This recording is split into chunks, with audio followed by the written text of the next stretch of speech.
So now that we've talked about trusts and what trusts do, let's talk about some of the other documents we typically draft when we put together an estate plan. The first is what we call a pour-over will. Now, we just talked about how wills are basically a letter of instructions to the probate court. However, we always draft a will anytime we draft a trust for a couple of reasons. The first is that the will serves as a backup to the trust.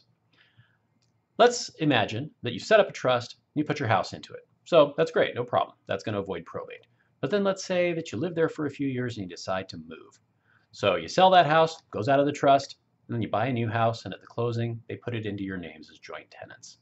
Now, joint tenancy is great. It helps to avoid probate in the event of a single death, but at the second death, of course, you've got a probate problem. So anyway, if the house is just titled in your names and it's not titled in the name of the trust, now you've got a problem.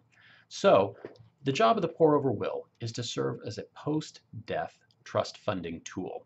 So if, for whatever reason, you buy a new piece of property and you forget to put it into the trust, the pour-over will is the document we can use to go to the probate court and say, "Dear probate court, if I have any assets outside of my trust, I want you to take those assets and pour them over into the trust." That's where the term comes from. The second thing that a will is important for some of our clients, is that a will is the place where you designate guardians for minor children.